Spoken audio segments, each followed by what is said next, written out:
The Arcane Formulas, or Mental Alchemy. By William Walker Atkinson. Lesson 1. Egohood. In the Arcane Lessons, you have seen that the individual is but a center of consciousness and force in the great life principle, cosmic will or spirit. As Aphorism 12 has informed you, there is but one life and not many lives. Separateness is but relative and partial, illusory, the creative fiction of the cosmos. In the cosmic will there is but one life in which, and by which, is manifested the many. You have also seen that egohood is evolved and earned, not given as a universal birthright, or general natural right of the race. As Aphorism 13 has informed you, the ego is evolved from the personal self. Every living thing possesses a personal self, but, even among men, many fail to reach egohood. Egohood is earned, not bestowed as an universal natural gift. Many personalities are born, but few egos are evolved. Egohood is the state of realization of the ego, the perception and realization of the I am. As an old English writer once said, whether we try to avoid it or not, we must face this reality sometime, the reality of our own egohood, that which makes it say, I, and in saying, I, leads to the discovery of a new world. The average person is surprised, incredulous and even indignant when he is informed that but very few of the race really have this awareness or consciousness of the I am within them. He will insist that he is fully aware of the existence of the I, and cannot imagine that anyone can have the audacity to dispute the proposition. But a little self-examination will reveal the fact that he has but the first glimmering of self-consciousness, which is far from being the consciousness of egohood. We have no desire or intention of entering into an extended metaphysical inquiry in these pages, but we must point out to you what egohood is not, as the first step toward showing you what it is, and how it may be acquired. The very elementary life forms have merely the consciousness of something outside, evidenced in sensation or feeling. The atoms manifest a faint degree of awareness, consciousness, of other atoms, which is evidenced in attraction and repulsion. There is in chemical affinity a higher degree of elementary consciousness. The crystals manifest a still higher degree in their activities of building up form. The cell forms of the lowest animal and plant life show an awareness of objects of food and of other forms which seek them for food, and consequently they move toward the first, and away from the second. Rising in the evolutionary scale, we find rampantly increasing degrees of consciousness. Among the higher animals, and the lower forms of men, we find what science has called simple consciousness, by which is indicated that awareness of outside objects, accompanied by a greater or lesser degree of reasoning regarding them. The dog, horse, and other higher animals give us a typical example of this form of consciousness, which degree is but little surpassed by the less developed of the human race, many of the latter not having advanced further in the scale. Simple consciousness may be described as a state of knowing, but not knowing that one knows. It is a consciousness of outside things received through the senses, and also of the physical sensations arising in one's own body. But, as man advanced in the scale, there came to him the degree of consciousness which is known as self-consciousness, in which the sense of I comes to him. He differentiates between the self and the not-self, as he understands it. He not only knows, but he begins to know that he knows.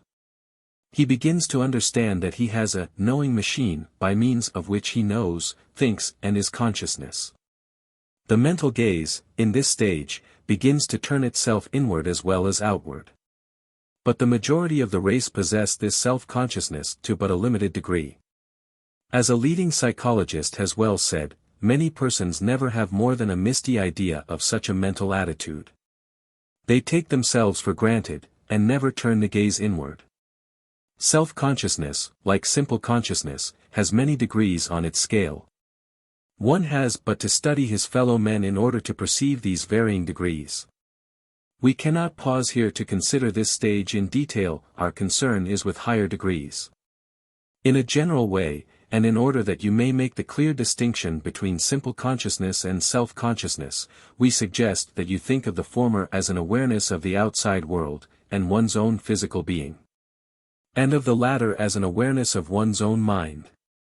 Or, the former may be thought of as physical consciousness, and the latter as mental consciousness. But, here and there among the multitude of men are evolved a few who have attained a higher stage of consciousness, the ego consciousness, or consciousness of egohood, which surpassing the physical consciousness and the mental consciousness, just alluded to, may be styled spiritual consciousness. For the ego consciousness is really the consciousness of spirit, in an elementary degree. There are many other and higher degrees. Ego consciousness, or realization of egohood, is more than an awareness of the outside world, or of one's own body as distinct from the bodies of others and other things. It is more than even the awareness of one's own mind, even when this awareness is carried to a high degree of development. It is difficult to describe this plane of consciousness to those who have not attained it, but it may be stated as an awareness of individuality, rather than an awareness of personality. Personality is but the character in which the one life is playing a certain part. As we have said in the arcane lessons, the very word person is derived from the Greek word persona, meaning a mask used by actors. Your personality is merely the part in life you are playing, the John Smith part of you. And, consequently, the awareness of personality is merely an awareness or consciousness of your own personal character, just as an actor is aware and conscious of the character of the play he is enacting. If you can imagine the actor forgetting his real self, and becoming so earnest and rapt in the play that he imagines that he really is Hamlet or Richard III, or Mephistopheles, you may gain a clearer idea of the state of consciousness of the man on the plane of personal consciousness.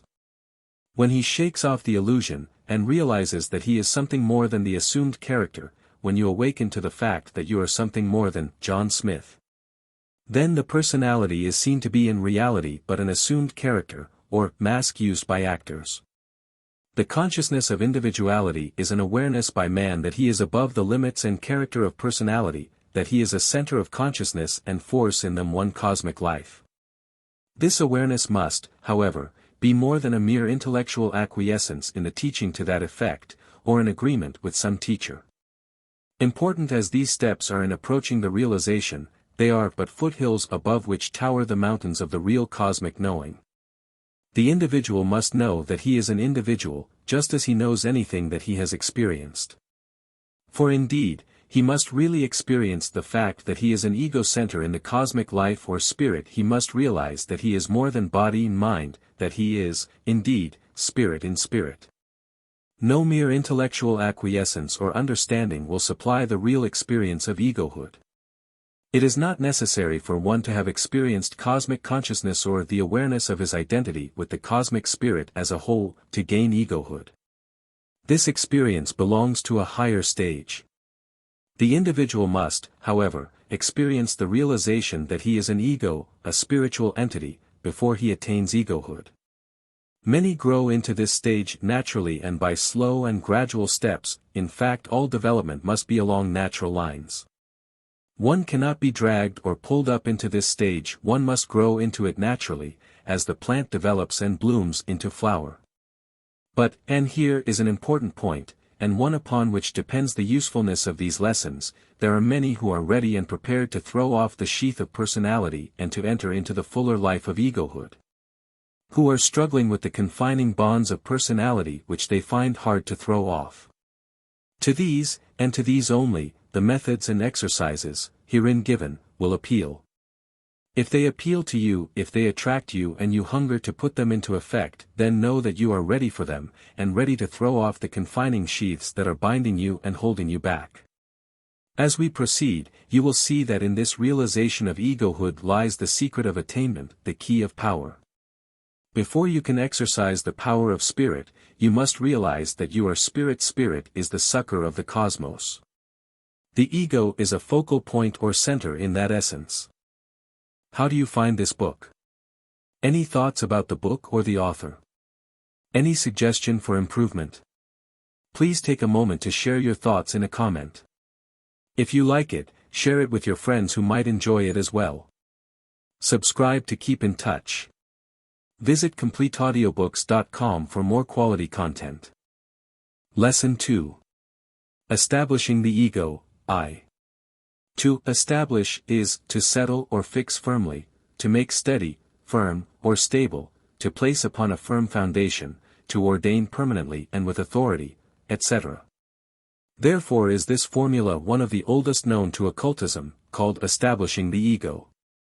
Its mastery imparts the sense and power of firm settlement and steady foundation of the consciousness of the ego, the identification of the self with the self.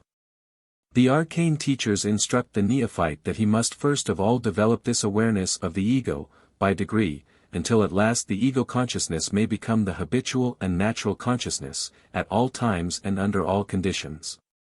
Once firmly fixed, the ego consciousness never leaves one.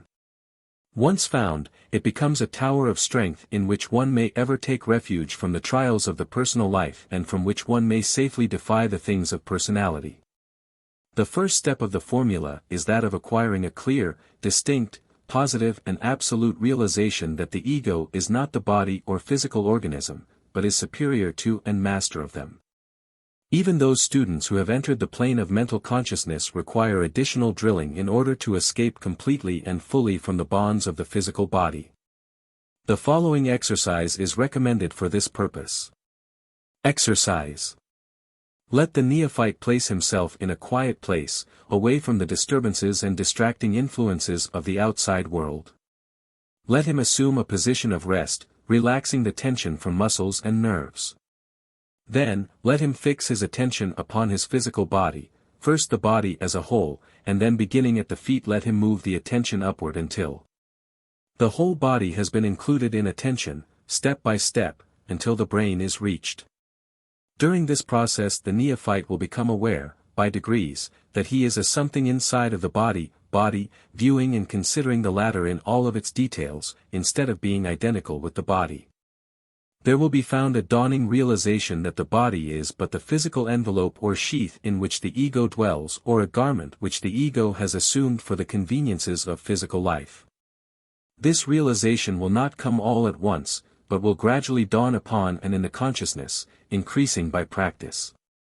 When a degree of proficiency in realization of this stage has been acquired, then may the neophyte proceed to the next stage, as follows. Let the neophyte now concentrate his attention upon his feet, until he is able to regard them as but tools or instruments whereby the ego may walk in physical form. Then let him, using his imagination, realize that even if his feet were not there, attached to the body, the ego would still be fully existent and in being, that, although deprived of useful tools, the ego would still be the ego, unimpaired and undisturbed in its real being.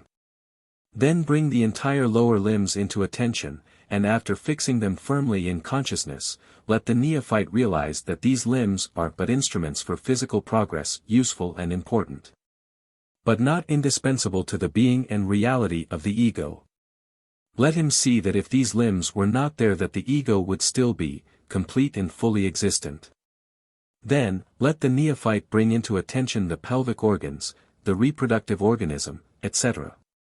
And, after realizing their uses and purposes, important to physical life, let him realize that the integrity and being of the ego is in no way dependent upon them.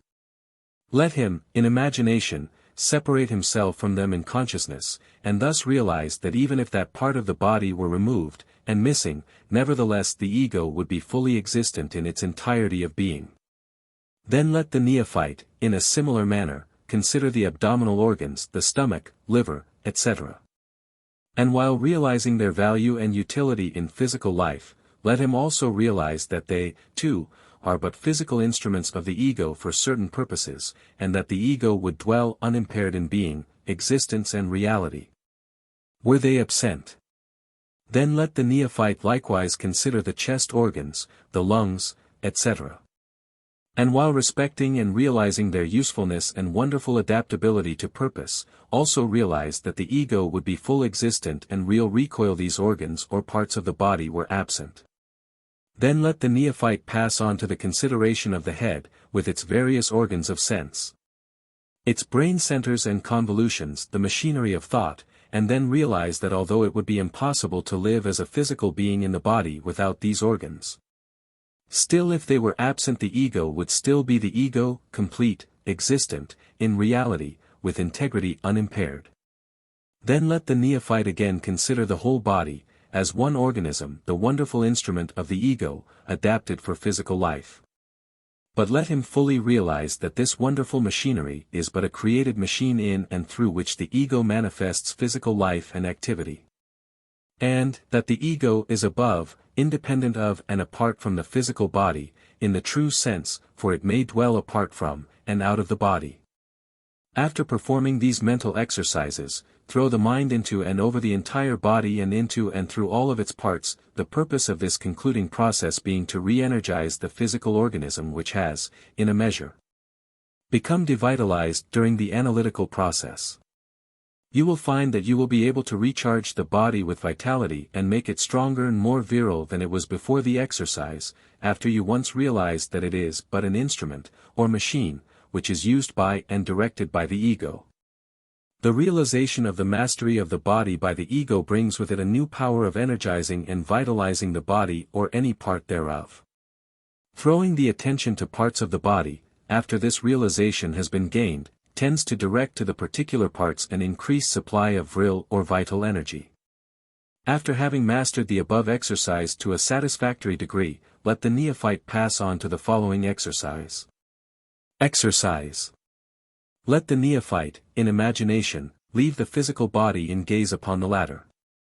A little mental practice will enable one to do this in imagination, thus bringing fully to the mind the realization that it is possible for the ego to leave the body and dwell apart from it.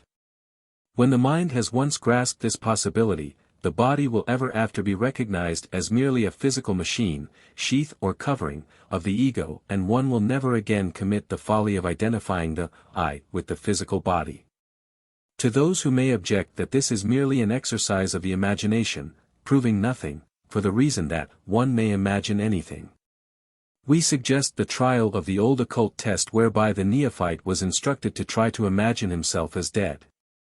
A trial will show that this is impossible. All that can be imagined in this direction is that the physical body is dead, while the soul either stands apart, fully alive, viewing the body, or else, too, inhabits the dead body, in either case it being the physical body alone which is dead, the ego being always alive. Then let the neophyte imagine himself as leaving behind his physical body, until, as Holmes says, thou at length art free, leaving thine outgrown shell by life's unresting sea. Let him then imagine himself as occupying other and different bodies, one at a time, in different phases of life and condition, in different ages, etc. This will bring about a realization that the ego is something higher and independent of the particular physical shell or machine that it is now using, and which it may have at one time considered identical with itself. Then will the particular body occupied seem, in reality, my body, instead of I, or me. The neophyte is cautioned against learning to despise his body when he realizes that it is not his self. The body is to be respected and well cared for it is a necessary instrument for expression at this period of the evolution of the ego.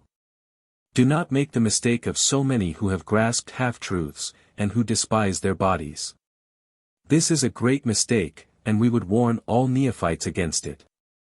The physical body is the bridge which is carrying you over a wild stream. Do not undervalue it, treat it well, with loving regard and care.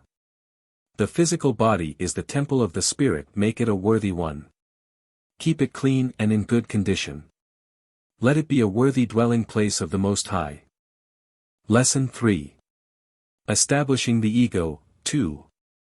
The practice of the exercises indicated by the formulas described in the preceding lesson, if carefully and faithfully practiced, will give to the neophyte a new sense of existence. He will realize by actual mental experience that he, the ego, is an entity having its existence on a plane higher than that of the physical body, and superior to the latter. He will also experience a realization of the power of mastery over the physical body, which he may employ in the direction of mentally treating the latter for physical wrong functioning, weakness, or irregularities of any and all kinds. With a little practice he will be able to make his physical body a massed responsive instrument of his mind and will, and may build it up and strengthen it as he may desire. This power, once acquired, will also enable him to treat the physical bodies of others to excellent advantage. When the neophyte actually realizes that he is independent of, and superior to, the physical body, he will realize that he has the power to command his physical functions, and those of others who have not attained the realization. But let not the neophyte make the natural mistake at this point, of considering that he has escaped the bonds of personality, for he has not. The arcane teachers first free their neophytes from the trammels and retarding influences of the physical body, and in thus doing build up a still higher sense of personality. Later, this higher sheath is, in turn, discarded, and the ego focalizes upon its spiritual nature, its individuality. But the step of building up the incorporeal higher personality must be attained before the next higher is possible. There, O neophyte, be not in too much haste to pass on to the next step. Master each step as you proceed, thus do you rise naturally and easily on the ladder of attainment. Following the exercises indicated in the preceding lesson, the neophyte may now proceed with the work of establishing the ego, in its first stages, as follows. Exercise. Placing himself in a position and condition of ease and repose, let the neophyte meditate on the incidence of incorporeality, or life independent of the physical body. Thinking of oneself as a physical being, one naturally and properly takes into account the incidence of corporeality or life in the body. For instance, B realizes that he may be hurt by fire, water, earth, air or ether. He may be burned by fire, drowned by water, smothered or bruised by earth, swept away by air, or injured by ethereal vibrations such as electricity, etc. And, again, he may be wounded, meet with physical accidents, laid low by sickness, etc. These are the incidents of corporeal life. But, in meditation, by using the imagination intelligently, he is brought to a retaliation that none of these incidents are in effect upon the plane of the incorporeal life. Meditation and intelligent imagination will show the neophyte that in his astral body he might pass through her unscathed, through water untouched, through earth without hurt or interference, through air without being swept off his feet, through the ether without regard to ethereal vibrations. None of these things of the physical plane have any effect upon the astral body, or disembodied ego. In some of the ancient occult initiatory rites the neophyte was taken out of his physical body, and in his astral form was bidden to plunge himself in the flames of the hottest fiery furnace, to throw himself from the highest precipice, to drop into a bottomless lake. Not realizing that these things could not affect him in his astral form, and being bound up with the memory of the corporeal life, the neophyte would often shrink from the tests. But after being encouraged by example and precept he would submit to the test, joyfully, with a laugh on his lips, as he realized that to him in his astral form these corporeal things were non-existent, mere dreams of the physical plane. Of course the actual experience in the astral is far more convincing than is the mere realization of the truth in meditation, but the latter must not be despised for it gives one an intuitive realization of the truth, which, once attained, tends to destroy fear and to impart a new sense of courage, invincibility and invulnerability in mastery, which permeates the entire being and causes one to radiate power and strength. Likewise will come the realization that the ego, in itself, is incapable of hurt, harm, wounds, or sickness. These things belong to the corporeal life, and have naught to do with the higher self. The neophyte is enjoined to persevere and practice until he gains the actual experience and recognition that his higher self, his real self, is superior to all the incidents and accidents of the corporeal life. And that let come what will to his physical covering he, himself, is unhurt, whole, untouched, undisturbed. An old arcane teacher, over 2,000 years ago, was once told that the world was coming to an end. "Well, what is that to me?" he replied, resuming his study. He realized fully his invincibility. A similar tale is told of Emerson, who was halted in the street by an excited millwright, who informed him, in strained tones, "Mr. Emerson, the world will be destroyed in 10 days. "Well, what of it?" replied Emerson, calmly, "I don't see but what we shall get along just as well without it." The 19th-century transcendentalist voiced the truth as clearly as did his predecessor in ancient Greece. The sense and realization must be experienced before it can be understood. It may be realized by practicing the formulas, as given herein. The next step indicated by the formulas is that of focalizing the consciousness on the ego. This is still within the realm of personality, but on a very high plane of that realm, a plane which gradually blends into the higher plane of individuality. It consists of bringing about an acute realization of one's existence as a center of consciousness and force. It tends to gather up the dissipated sense of personal existence, and bringing it to a focal point, into vivid and actual conscious realization, preparatory to it being transmuted into the higher sense of individual existence. The following exercise will tend to bring about the desired realization. Exercise. Let the neophyte place himself in a position and condition of rest and calm. Let him then meditate upon the great ocean of life in which the individual entities are but focal centers of consciousness and force. Let him picture himself, in imagination, as being an actual center, with all the universe revolving around him. Let him see himself as the pivot around which the universe moves, the central sun around which the infinite world and planets circle in their cosmic flight. Let him feel himself to be the focal center of the cosmos. And this is indeed, in accordance with the centuries-old occult axiom which informs us that the cosmos is infinite, its circumference is nowhere, its center is everywhere. Let the neophyte lose all thought of the outside world. In this meditation, let him regard it as totally unmanifest if he likes, but see himself in actual existence and in full power. Let him realize, I am, to the fullest extent of his power of imagination and conception. A student of the arcane lessons has written us of his experience in this stage of realization. We quote from his letter, for it affords a typical instance of the phenomenon of the establishing the ego center. He says, on first reading, the arcane lessons appeared to wipe out my I, and to cause it to disappear within the one life whence it resolved itself into the infinity of nothingness, at the end of the cosmic day. Right here, I began to sit up and take notice, with the result that my I, in a fierce effort to preserve itself from going to sleep, shone with such fierceness, clearness, and determination, that all was an infinity of nothingness right then. There was nothing remaining but just I. Then I fully understood how the one life could go to rest at the end of the cosmic day, and how I would be the awful lone witness of its rest. I had made the separation of the one life and the real life, or distinguished the manifested life from the unmanifest. We quote this testimony because it brings out several steps in the evolution of the I am conception. This student passed through the several stages at one leap, attaining in rapid succession the realization of the center, and then, immediately following, the realization of the impersonal or individual ego, or real self. This latter stage forming the subject of our next lesson. The now familiar occult statement of, I am, should be used freely in practicing these exercises, for it tends to bring out the actual realization of real egohood, which is the aim and goal of the formulas. The statement has been used by the arcane teachers, and other advanced occultists in all lands, for thousands of years. Its recent use is but a revival of the ancient initiatory exercises and rites. It is a tremendous statement of being and should be used reverently and with awe. Lesson 4. Establishing the Ego, 3.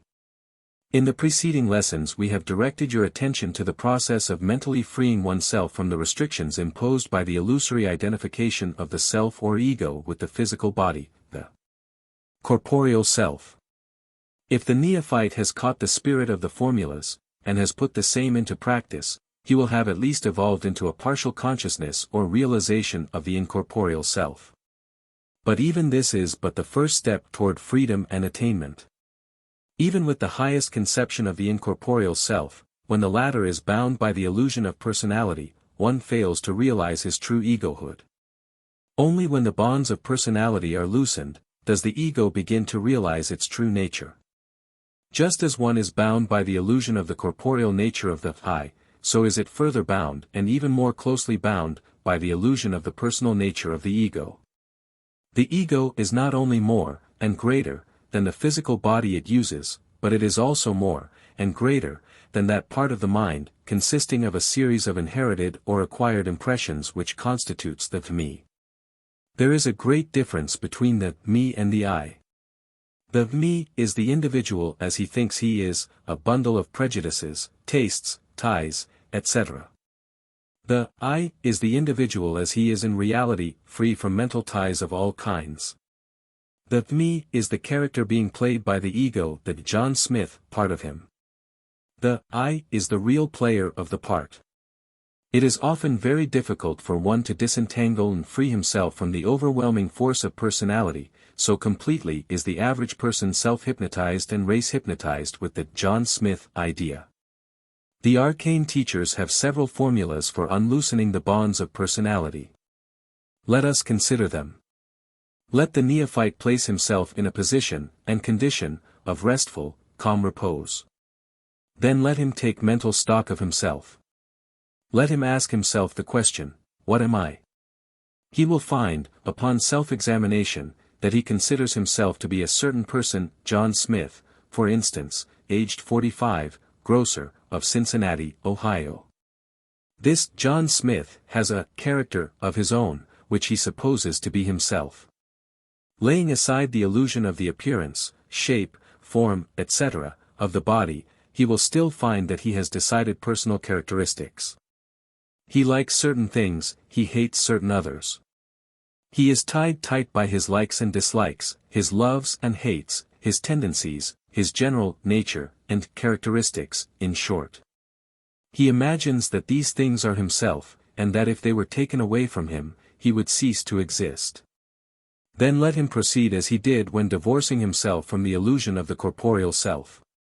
Let him set aside first one like, and then another, first one hate, and then another. Let him, in imagination, visualize himself as being divested of first one characteristic, and then another.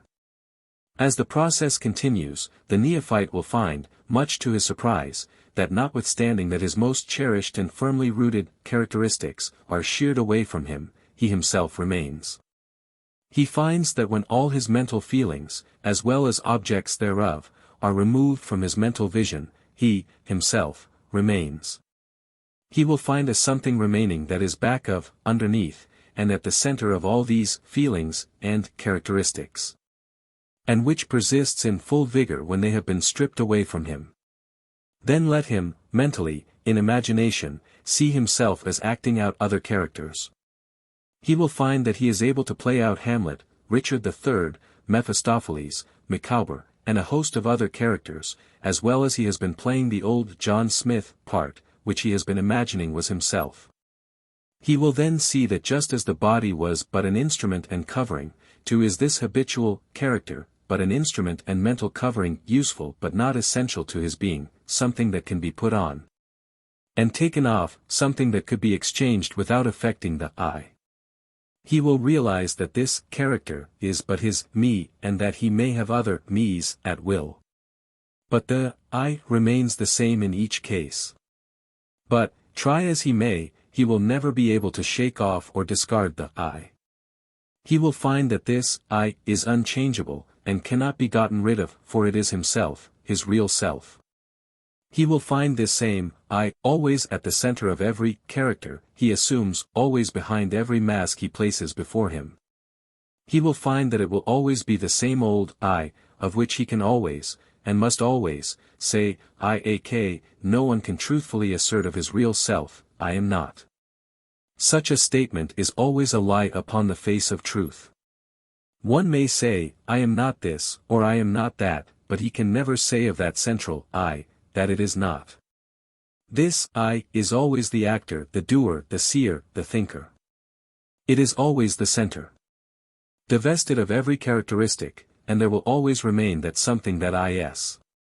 This I is absolutely subjective, or inner, all else is objective, or outer, to it. It cannot be classified with any mental state, for all mental states are objective to it. It cannot be described in terms of objective consciousness, for these terms denote things subordinate to it. We are conscious of it, not through any channel of sense, or feeling, it impresses itself upon us directly. We cannot separate ourselves from it, for it is the self, itself. We cannot stand of and examine it, set it off for examination, for where it is so must we be, for the two are one. It is never subjective to anything else in us, but everything else in us is objective to it. It may, in our ignorance, be influenced and moved by our feelings, emotions, etc., but when we know the truth it turns on these feelings and emotions, and changes, kills, or creates them. It is at the basis of all activities, it is identical with the will. Divorce this I of all its mental characteristics, feelings and emotions, and instead of seeming weakened, it is increased in strength. It then appears as untrammeled, an unrestricted will. It gives and give, but two reports of itself: 1, it must always, and does always say of itself, I am; 2, it must always say, and does always say, of itself, I do. This is all. This is what the I is, the something that is, and something that does. All the rest of the mental furniture belongs to the me, and is changeable, inconstant, and shifting. The I is always the same, there is nothing else for it to be. By practicing this mental stock-taking and self-examination, the neophyte will soon be able to at least partially divorce his I from his me, at least he will be able to do so in imagination. Sufficiently to testify to the different elements of the two. Other formulas, in this book will aid him in this attainment. For this is the center and heart of all attainment. It is the one thing, which, when found, gives us the key to all the rest. The following exercise is also taught by the arcane teachers and other advanced occultists. In connection with the others given in this book, it will serve to loosen the bonds and ties of personality, and enable the neophyte to spread the wings of the self, and soar in the free ether of individuality. Exercise. Let the neophyte place himself in a position and condition of calm, restful repose. Then let him meditate upon his own identity, as distinguished from the outside objective world. Let him reach mentally into the very center of his being, the inner recesses of his soul, until he meets his real self face to face. Let him, in this meditation, repeat softly to himself his own name, that is, the name which he applies to himself at times when he thinks of himself in the third person. Or else, his favorite short name or familiar nickname, such as Jim, or Will, or Jack, etc., in short, the name which he most familiarly identifies with himself. Let him repeat this name over and over again, softly, to himself, throwing into it his earnest attention as if in that name, or word, were contained the secret of his existence.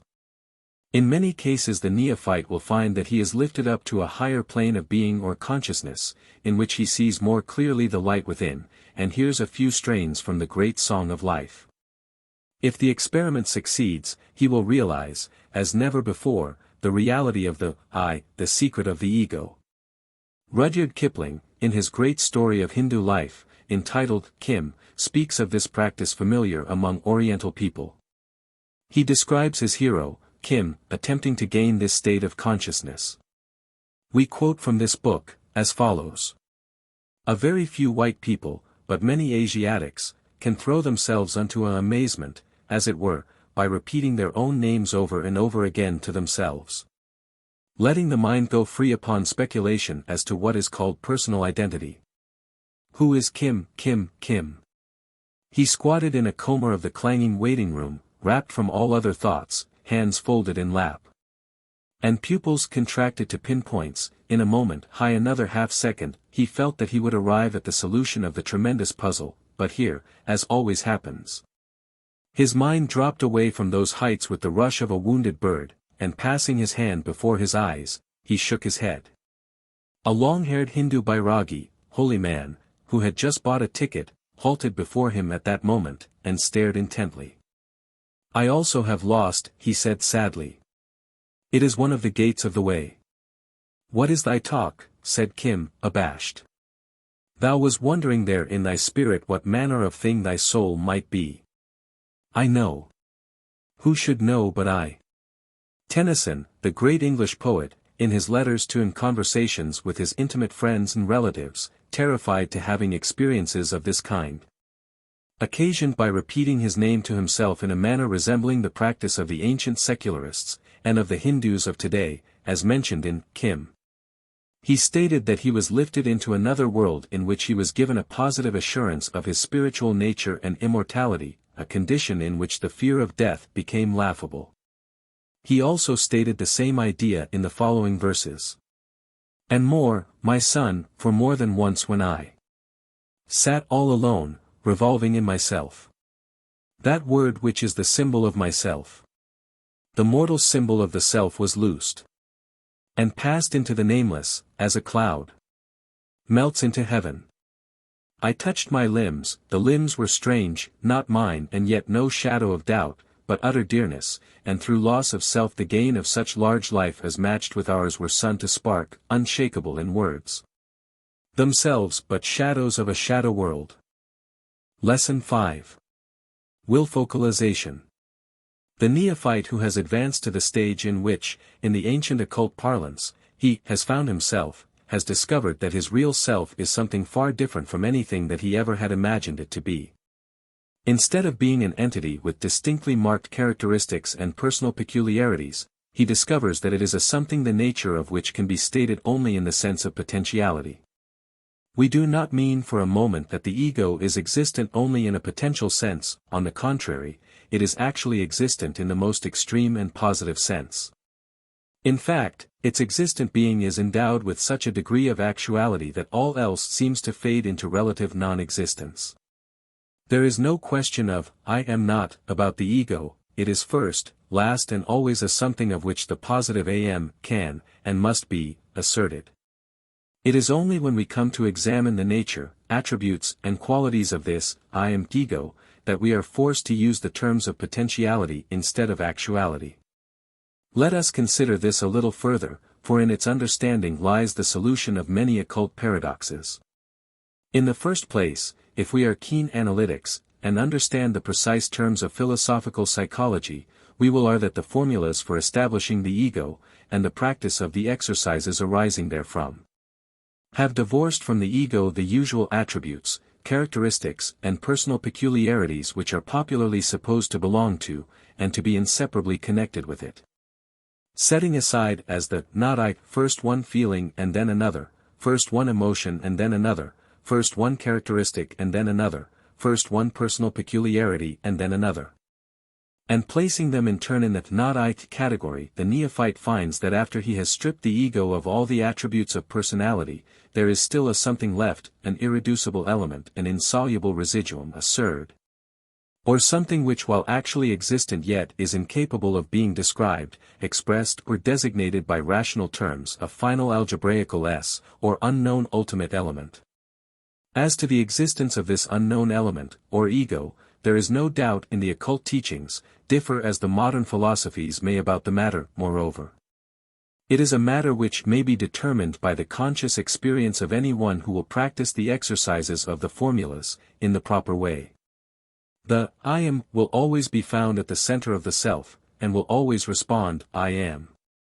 But when we attempt to describe this ultimate I, when we attempt to endow it with attributes, qualities, or peculiarities, then do we find ourselves at sea, for these things all belong to the plane of personality. While the I transcends personality, and cannot be expressed or designated in the terms of the latter. But, nevertheless there is found a way of identifying the I. Philosophical psychology, both occult and popular, both esoteric and exoteric, gives us a term whereby we may discuss and consider the I, or ultimate element of self. This I, which we have stated as the final algebraical X, or unknown ultimate element of the self, is found to be identical with the highest philosophical and psychological conception of what has been called the will. Thus the X equals the will. Let us then try to understand the I, by considering what the highest human thought reports regarding the will. By studying the symbol we may understand the reality. Brushing aside as unworthy the popular conception of the will, we find that the highest philosophical and psychological thought uses the term, the will, to designate the underlying essence of being, the fundamental life-mind-spirit principle of the self. The ancient Greek philosophers so used the term, the original Buddhist philosophy so employs it, we find it used by eminent thinkers all through the history of philosophical thought. Schopenhauer, Nietzsche and Wundt used the term in this sense. The arcane teachers identified the principle of will with spirit, the essence, the beingness of being. The will is that essence or spirit, in the cosmos and in the individual, which is ever moving, changing its manifestations, flowing, evolving, proceeding, desiring, attaining, seeking, accomplishing. It contains within itself the potentiality of everything, but it itself cannot be made to be any of the things it manifests. Prof. William Sturgis Bigelow, in his lecture on Buddhism and Immortality, delivered in Harvard University, 1908, published by Houghton Mifflin Company, New York, beautifully states the esoteric conception of will. In describing the Buddhist conception of life and immortality, we take great pleasure in calling your attention to the following quotations from the mid-lecture. Professor Bigelow says, "We are all, as we familiarly say, conscious of our own existence." Under this statement we habitually include, in more or less confusion, several distinct elements. First, the existence of our material body as objects of sensory perception. Second, of certain sensations, pleasurable or painful, originating not outside but inside the body itself. Third, of certain disturbances that we classify as passions or emotions. Fourth, of what we call aptitudes and their opposites.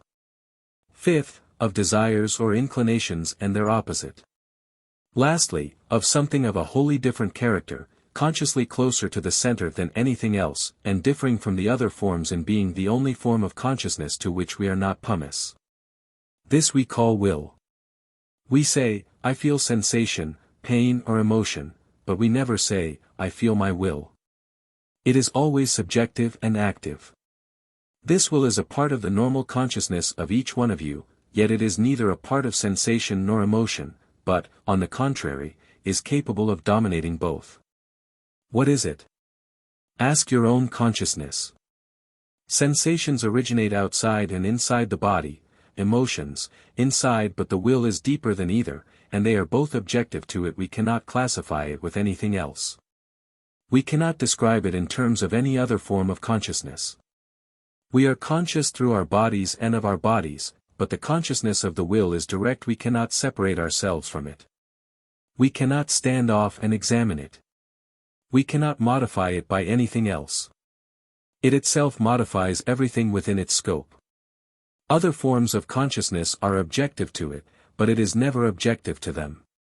It may be overpowered by sensations, emotions, or passions, through its own weakness or their strength. It often is. But its attitude towards them, whether resisting or directing them, is always, essentially and necessarily active. It exists in no other form than the subjective form. It is inconceivable in any other form. If it is not active, it is not will. There is nothing in our consciousness deeper. It underlies and overlies and permeates all other forms, and, moreover, what is of immeasurably more importance, it may, if need be, create them. Will is the assertion of a form of consciousness from the center outward. When this is opposed by another form of consciousness, intruding from the circumference inward, we recognize a hindrance to the free action of the will, and we talk of necessity. But such intrusive forms come from or through the material, separate personality. If it were not for these, the will would net freely. The separate personal consciousness with its offshoots is, therefore, the only obstacle to complete freedom of the will. Complete freedom of the will is complete freedom of consciousness. And complete freedom of consciousness front the habitual and empirical limitations of personality is complete freedom of the will. The terms are interchangeable. The only will that is not free is the personal will. Descartes said, I think, therefore, I am. It is an imperfect formula at best, but it would have been a better statement had he said, I will, therefore I am. Thus do we find that the ego, or I, is, in its last possible human analysis, will and. Thus do we find that will is in the nature of potential infinite manifestation of all activity, the essential being of all being, the plastic essence which may mold itself into any and all forms, the essence of activity which may manifest how and as it please. Under the law always. As we said in Lesson 12, of the arcane teaching, running back from cause to prior cause, and to still more remote precedent causes of his desires, the individual finds himself at last confronting the cosmic will. Retracing his path back to the present, he finds himself confronting his personal will which is moved by desire. In other words, he finds a chain of desire extending from the cosmic will to the personal will, a chain of countless links, having a beginning in will, and ending in will, an endless chain, because it is a circle. Thereupon he learns the first lesson of the arcane secret of the excluded middle, and thenceforth strives to realize the union of the two ends of will.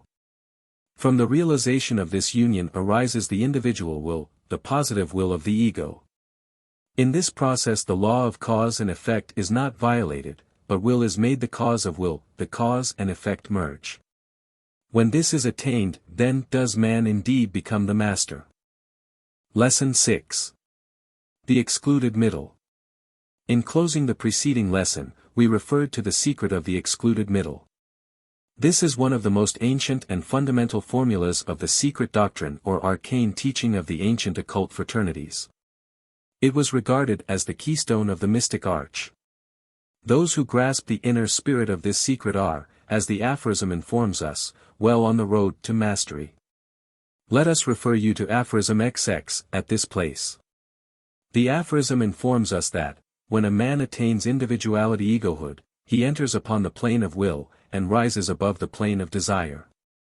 Desire and will are the opposite poles of the same principle, the center of balance being reason. On the plane of will, though one remains under law, yet he may learn to use law instead of remaining passive to it. He may learn to oppose law to laws. He may learn to create desire by will. Furthermore, and this is the greatest of all, he may learn to will to will. He may learn to complete the circle of will.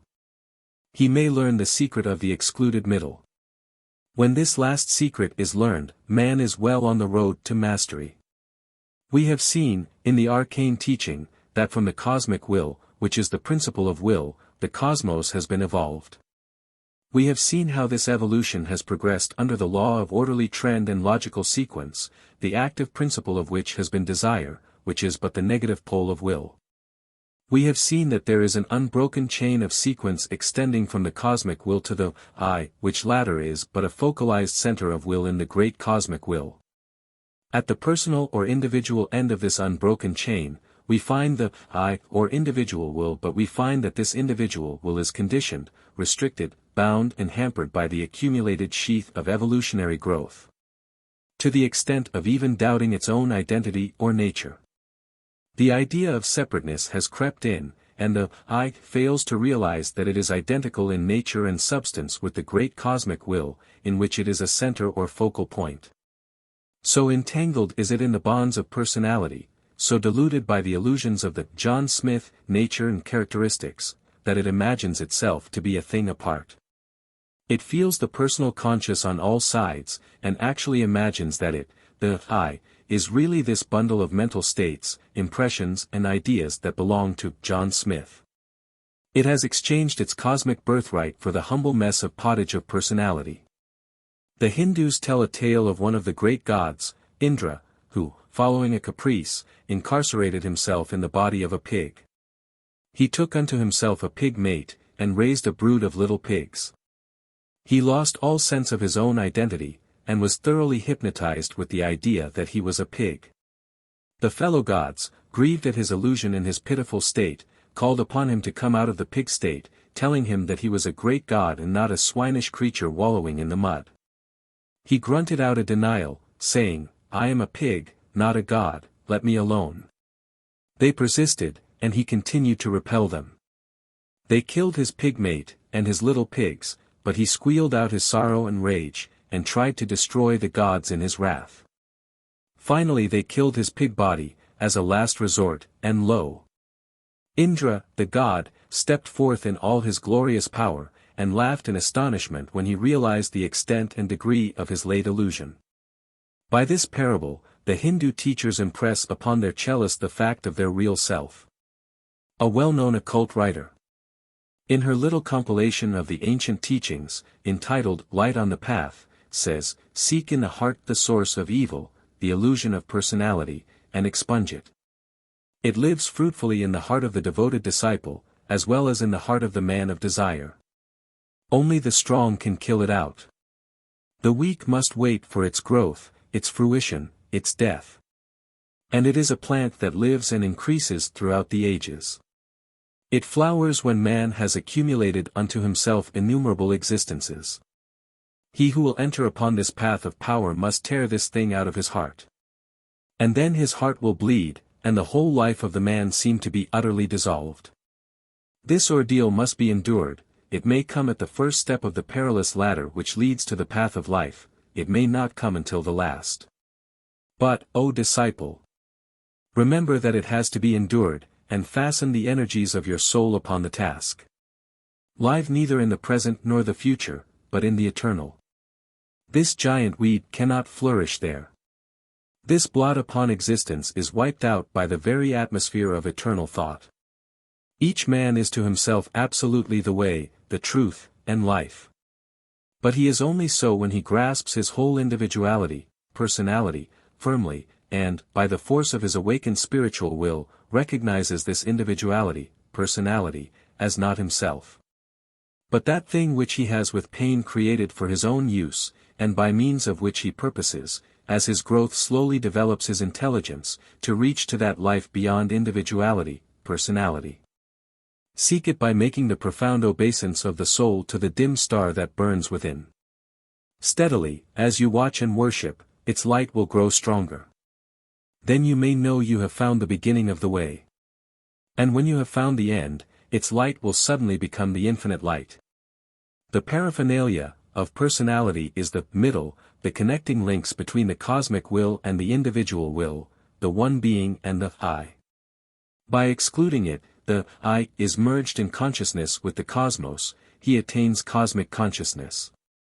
But this exclusion is only relative, it is merely an exclusion in consciousness, but a realization that this middle is fictitious and illusory in reality. When it is so regarded, then the I, while remaining an individual, yet realizes its real nature and identity with the cosmic will, and is able to act according to the degree and strength of the recognition.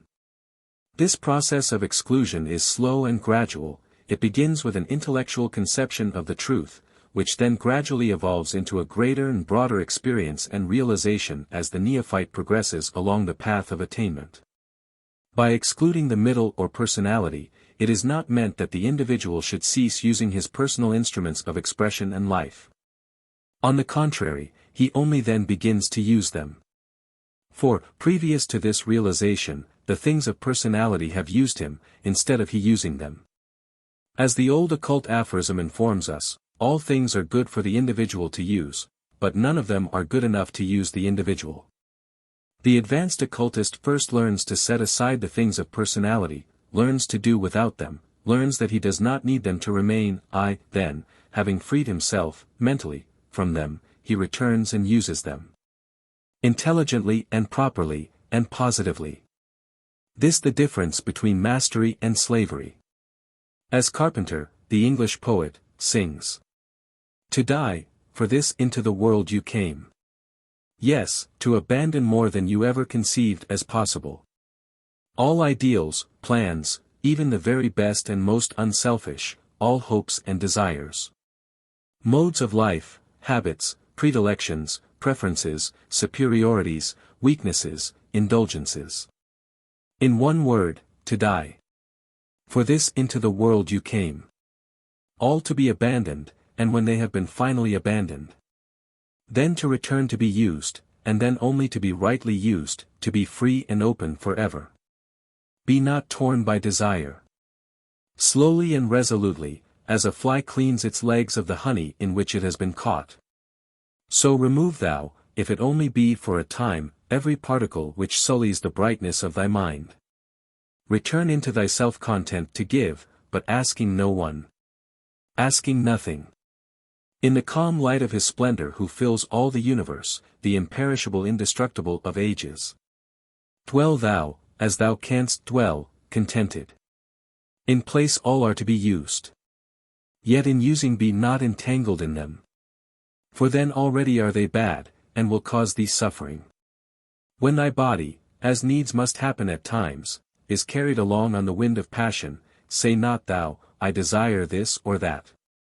For the I neither desires nor fears anything, but is free and in everlasting glory, dwelling in heaven and pouring out joy like the sun on all sides. Let not that precious thing by any confusion be drawn down and entangled in the world of opposites, and of death and suffering. For as a lighthouse beam sweeps with incredible speed over sea and land, yet the lamp itself moves not at all. So while thy body of desire is, and must be by the law of its nature, incessantly in motion in the world of suffering, the I, high up above is fixed in heaven.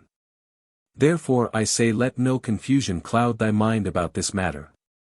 But ever when desire knocks at thy door, though thou grant it admission and entreat it hospitably, as in duty bound, fence it yet gently off from thy true self, lest it tear and rend thee. The formulas already given the neophyte, in connection with the intellectual perception of the truth of the I, and the secret of the excluded middle, as well as the formulas to follow, will bring about a gradual unfoldment of the realization of cosmic consciousness, and recognition of the identity of the I with the cosmic will. The following exercise, and others akin to it, will aid the neophyte in unfolding into this consciousness. Exercise. The neophyte, placing himself in a restful, calm, peaceful position and condition, should then meditate upon the great cosmic will, essence, or spirit. He should picture it as a great ocean of spirit, upon which and in which he rests as an established focal point or center. He should picture the resistless force and power of this great ocean of spirit, and feel its waves and movements. He should realize that its thrill is perceptible in his inner being, and that in every way he is of it, and in it. Realize that you are spirit, will, and nothing but spirit, will. Realize that there is no real separation between you and the great ocean of spirit, and that there can be no such separation. In your meditation, mentally wipe out the paraphernalia of personality, exclude the middle of personality and let spirit, will join will. Realize that you are a center of force in the great ocean of will, a channel for the expression of as much cosmic will as your growth and capacity will allow. Realize that as you grow and unfold, you will become a greater and still greater and grander channel for the inflow and outpouring of the cosmic energy in life. Complete the circle of will. Bring about the union of spirit. Learn to will by realizing that you are will. Lesson 7. Mastering the opposites. The manifestation of egohood by the individual who has learned the secret of the excluded middle, who has learned to will, evidences itself in a variety of forms and phases. In the mastery of the opposites, however, we find one of its most important phases, and one which also influences other forms. The individual who wishes to mold his mind by his newly awakened will, and thus acquire poise and balance, must first learn the art of mastering the opposites in the instinctive and emotional regions of his mental being. In acquiring this art he also does much in the direction of gaining poise and balance, and in neutralizing rhythm. We have seen in the arcane teaching that every quality, attribute or condition has its opposite. We have seen how these pairs of opposites are, in reality, but the different and contrasting poles of the same thing. Just as heat and cold are the same thing, just as hard and soft are the same thing, so love and hate are seen to be but the contrasting poles of the same thing. And, in the same way, and from the same reason, all contrasting emotions, states and feelings are but the opposite poles of a fundamental emotion which depends upon the will for its expression in outward activities. All activity proceeds from and through the will. The will is involved in all action. There can be no action without will. Through the stimulus and incentive of desire, feeling and emotion, the will is called and directed into activity. But the will itself must not be identified with the desire, feeling or emotion which inspires it to action. Just as the water in a glass may be colored by a chemical dissolved in it, and yet in itself remain as much pure water as it was in the beginning, so is the will colored and apparently changed by the influence of the emotion or feeling operative in and through it. The will is clear and colorless like the water, its emotional color being not of itself. The will experiences the color of the emotion or feeling, but never is the latter. The will is always the vehicle for the emotion or feeling, its vital energy so to speak. The will is the body of action, which clothes itself in the garb of emotion and feeling in order to make itself manifest. To the ordinary person, it would be an impossibility to divorce feeling and emotion from the will, for if that were attempted there would be nothing left apparent or manifest in any way. The residuum would be like the abstract conception of motionless, cold, unmoved, pure intellect, independent of any object of thought. To such persons pure will is merely a name corresponding to nothing in their experience. This because in such persons the will is unconscious of itself. When the ego consciousness is attained, when the I knows that itself and the will are identical, then the will becomes conscious of itself. In this latter state, instead of its consciousness remaining centered on the emotional and feeling plane, the instinctive plane of the mind, it is raised up to its rightful seat, upon the throne of the real self. And it assumes the scepter of power and authority which really belong to it. When the ego consciousness is acquired to a certain degree, the I, realizing that it is in its inmost nature nothing more or less than will, sees that the opposites of emotion and feeling are but things belonging to, but not of itself. Things objective to its subjective self. It sees them as but garments which it may put on and off, as it suits its fancies or interest. It sees them as but the several masks of character which it may place before its face, and then take off and exchange for another, as may seem best or desirable. From the moment when this realization comes to the individual, even in the faintest degree, then that individual has begun to move toward freedom, and has started on the road to the mastery of the opposites. Contrast the condition of the man who is still hypnotized with the belief that his emotions and feelings are himself, that he is the character he is playing, with its emotions and feelings and incidents of personality, on the one hand. And on the other hand, the individual who realizes that he, himself, is will in his real nature, and that the character assumed by him, together with its incidental qualities, feelings and emotions, is but an objective something which he may put on or off, destroy or change, as he may see fit. Can you not see that there is a difference as wide as the poles in the contrasting being of these two men? Can you not see that one is the master of the opposites, and the other the obedient slave? The liberated ego, the emancipated self, knows its real nature, knows that it is no emotional creature bent now this way and then that by the power of inherited or acquired feeling, knows that it is the lord of its own being. Capable of using emotion as a means of expression when it suits itself, and likewise repressing it when it is best to do so. Of using or discarding feeling when it suits its purpose. Nay, more, capable of changing the feeling or emotion from one of its poles to the other, changing love to hate, like to dislike, pain to pleasure, sorrow to joy, backward and forward, at will, and solely because it wills to do it. And it suits its will so to do. When the ego realizes that it is the lord of itself, instead of a subordinate and slave to its feelings and emotions, or personal traits and characteristics, then alone is it free. It then feels the spirit of the Thkasida. Do what thy manhood bids thee do, from none but self expect applause. He noblest lives and noblest dies who makes and keeps his self-made laws. All other life is living death, a world where none but phantoms dwell. A breath, a wind, a sound, a voice, a tinkling of the camel bell. The following exercise will tend to bring about a heightened realization in consciousness of the mastery of the opposites. It is adapted from an ancient arcane formula, modern figures of speech being used. Exercise. Let the neophyte place himself in a condition and position of rest, calm and repose. Let him meditate upon the real nature of the I, let him cast off the illusion of the personal self, and its attributes, as indicated in previous exercises. Then let him imagine himself as rising above the lower planes of personality toward the higher planes of egohood, as in a balloon which is rising above the surface of the earth into the higher regions of purer rarefied air. Let him then throw overboard from the mental balloon all the likes and dislikes, loves and hates, prejudices for and against anything and everything whatsoever, either good or bad. In short, the entire collection of inherited or acquired feelings and emotions which have formed the garment or body of personality for so long. As the mental balloon rises higher and higher, let him throw off even the more subtle feelings and emotions, until finally he finds himself divested of every iota of personal character he ever possessed, and his ego is as naked as a newborn babe. Then, after a few trials of this exercise, will come to him a new sense of power and might, a new realization of his real nature in will.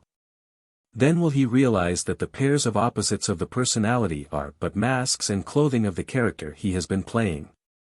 Then will he feel like the Hindu god when he emerged from the body of the pig whose personality he had assumed. Then he may gradually return to the earth and resume the garments he has thrown off, but as a master and owner, not as a slave to them as heretofore. This exercise will quicken the perception of egohood, and will aid in the mastery of the opposites. The following exercise will also be found very useful in the same direction. Exercise. Let the neophyte place himself in a position and condition of calm, restful repose, and then meditate upon the fact that contrasting and opposing feelings and emotions are in reality but the opposite poles of the same thing. Let him, in imagination, try the experiment of changing the polarity of some emotion, of inducing the state of love where hate has been dominant, or vice versa. Let him shift the polarity of his feelings and emotions at will, backward and forward. He will thus discover that the feelings and emotions are far from being fixed and constant, as he had supposed, but are capable of being shifted about at will. This exercise will result in giving the individual a wonderful power over his feelings and emotion, and preventing them from dominating or ruling him. By shifting the polarity, one may change a painful feeling or emotion into its opposite. Distressing feelings may be changed in polarity, or balanced with their opposites, and much pain be obviated. It is not necessary always to shift entirely to the opposite pole of the emotion or feeling. Many adepts merely change the polarity to the opposite in a sufficient degree to establish a balance and thus create a condition and state of poise and equilibrium, which results in peace of mind, which quiets the stormy sea of passion, emotion or feeling. This condition of poise and balance is the true state of the advanced occultist. Equally balanced between the pairs of opposites, one finds a peace unknown to those who polarize in either extreme. When one fully realizes that he is master of the opposites, and may shift the polarity of emotion and feeling at will, then he himself is able to establish the condition most conducive to his satisfaction and happiness. Such a one is well on the road to mastership. Lesson 8. Neutralizing rhythm. In the arcane teaching we have seen the evidence of the universality of the laws of rhythm, cyclicity, and balance. In the realm of the emotion and feelings these laws are as fully manifest as in the physical world. The arcane teachers instruct their neophytes in the art of mastering, controlling and applying these laws, instead of assuming a negative attitude toward them. Instead of meekly bowing and yielding to these laws, the advanced individual either neutralizes such activities as he deems to his disadvantage, or else transmutes or applies the laws to his own advantage and progress. Instead of allowing himself to be overwhelmed by the laws, as by a great ocean wave, he rises on the crest of the wave and rides to safety on it. The laws may be harnessed and made to work for the individual, instead of being allowed to overwhelm and master him. The general principles stated in the preceding chapter on mastering the opposites are equally applicable to the mastery of rhythm, cyclicity, and balance. When the ego realizes that its real nature is centered and focalized in will, then it is able to neutralize the opposites. And, in the phenomena of rhythm, cyclicity, and balance, the underlying principle is that of the opposites. For, in rhythm we find a movement to and fro between the two poles of the opposites.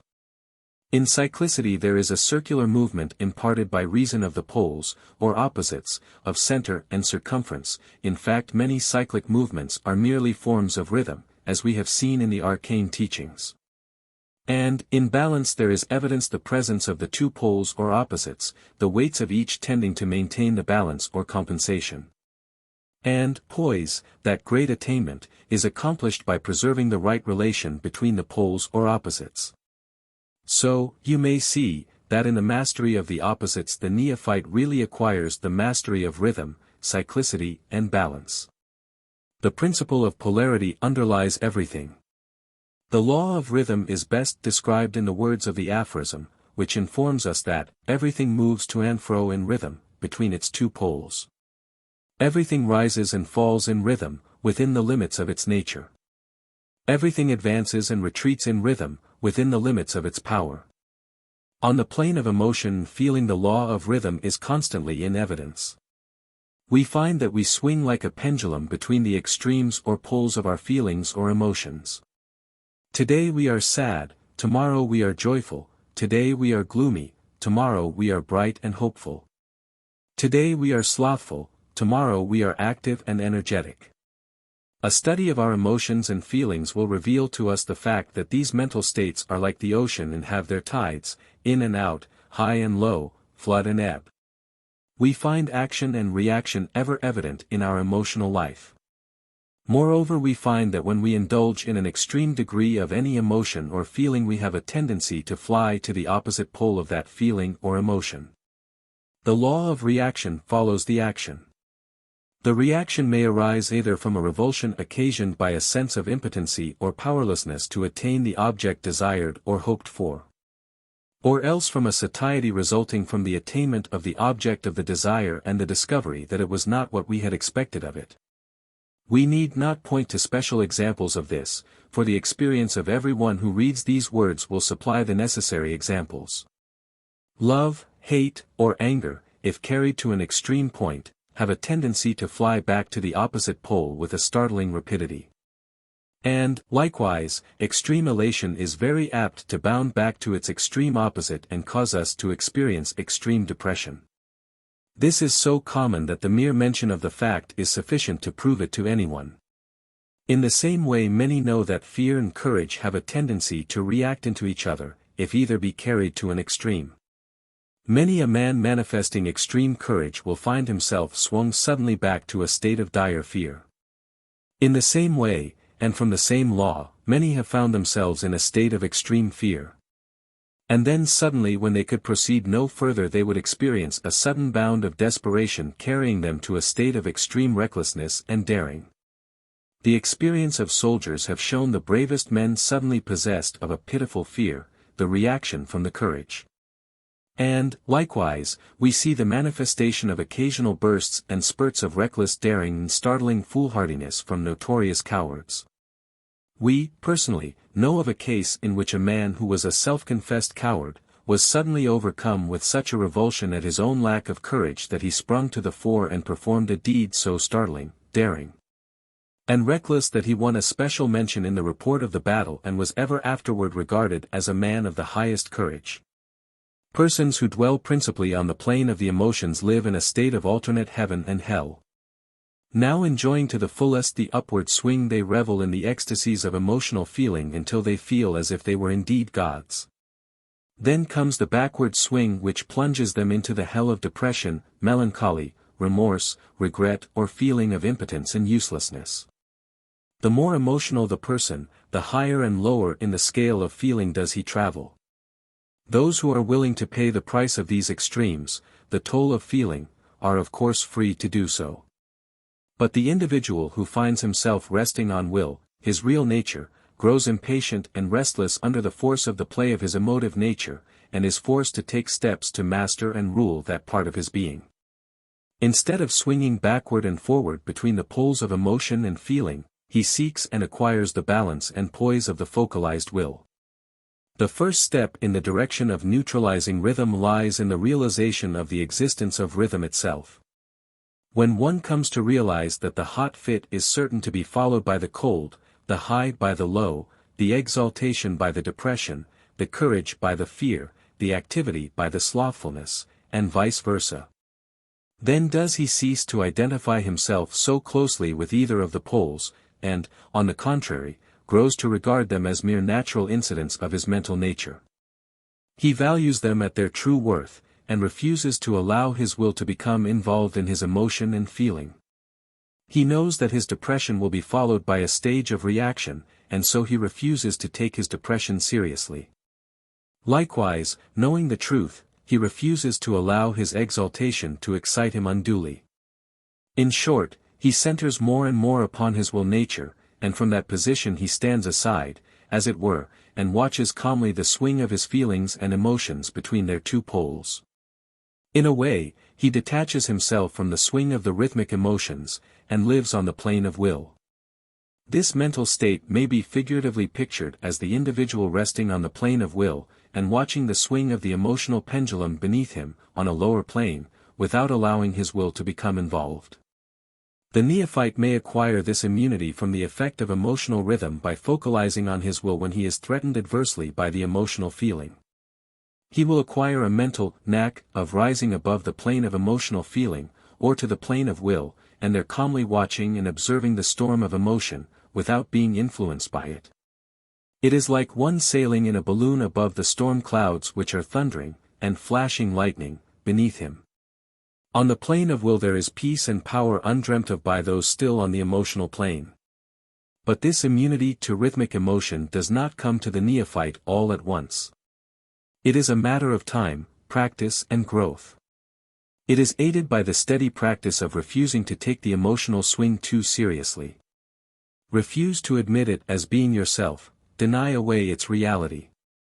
See, and think of it, always, as something connected with your mental being but not in any real way yourself. Stand aside and watch the play of your emotional nature, and before long you will be able to laugh at its antics. You will see how essentially unreal it is when compared with the mental life on the plane of will. Once even partially freed from the bondage of emotion and feeling, you will never willingly return to the old thraldom. This does not mean that you should never use your emotional nature. On the contrary, you will find it advantageous to play out the part often, for the energy aroused by the emotions are strongly motive, and will enable you to accomplish much if it is properly applied. But, remember always, never allow yourself to become enmeshed and involved in the emotional storms or activities. Handle the emotions as a master does an instrument, but never yield yourself up to your emotions as a passive slave or instrument, any more than you would yield yourself up to the power and influence of some entity outside of yourself. You have a part to play in the world, a part which is as much of a character as that assumed by the actor. And, in order to play it well, you will find it necessary to throw into it feeling and emotion, just as the actor throws these into his part. But the best actor always maintains a basic knowledge that he is merely acting, and his emotional activity is merely the result of previous thought and trained art.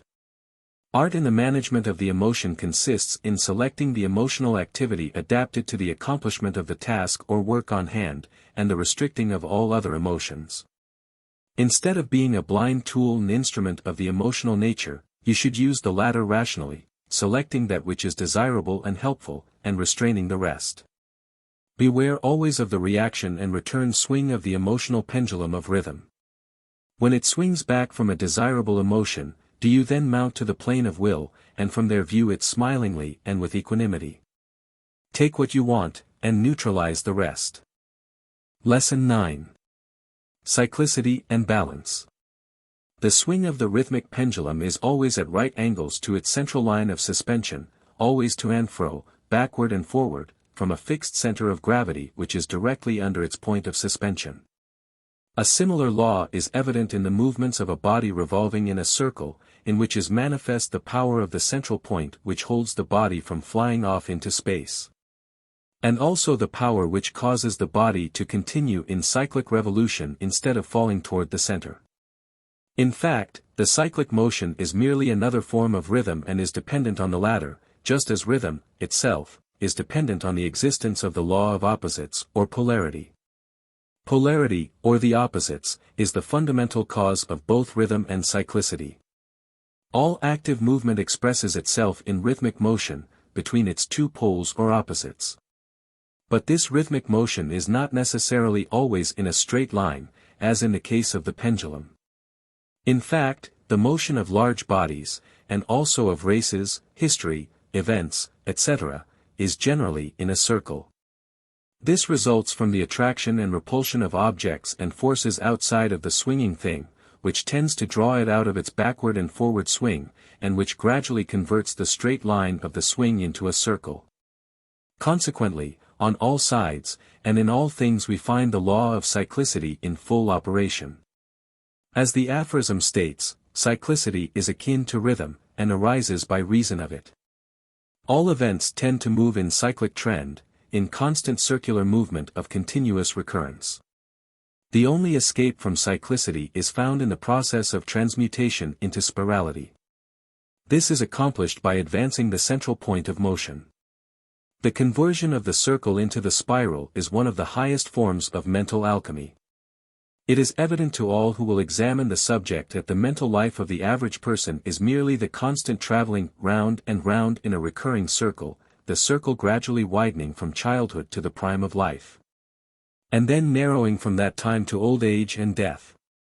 The average person is held firmly bound by this law of cyclicity, and while he finds the circle widening or narrowing as the case may be, he never makes any real progress.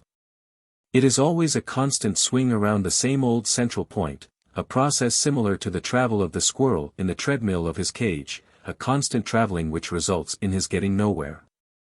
It is only when the individual is able to convert the circle into the spiral, that he is able to advance.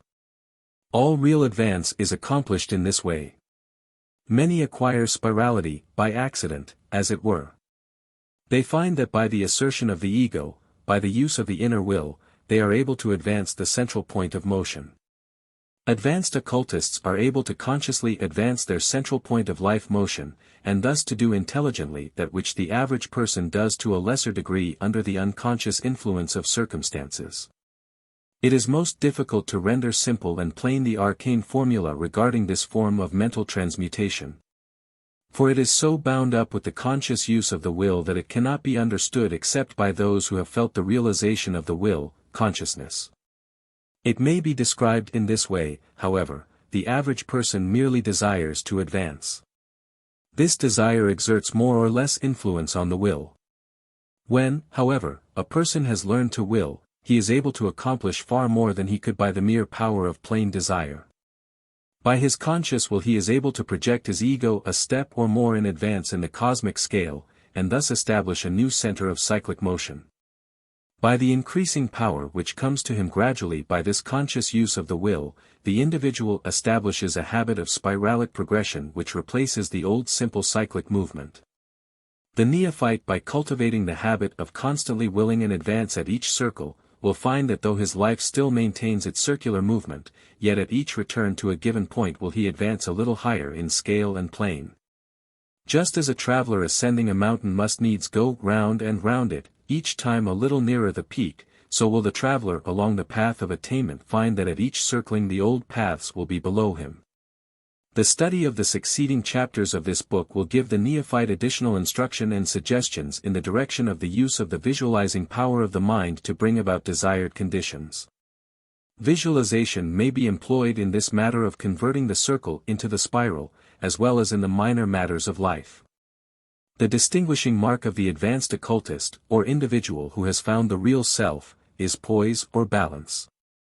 This is always a mark of power, just as its opposite is always a mark of weakness. As the aphorism says, poise is power. Poise results from balance. Balance is secured by adjusting and maintaining the center between the pairs of opposites. By balanced poise the master neutralizes polarity in rhythm, by resolving them into unity.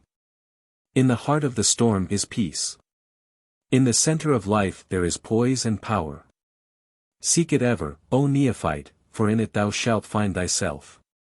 The old occult masters were wont to illustrate the balanced life of the advanced ego by the figure of the acrobat walking the tightrope, a feat which has descended to us from antiquity.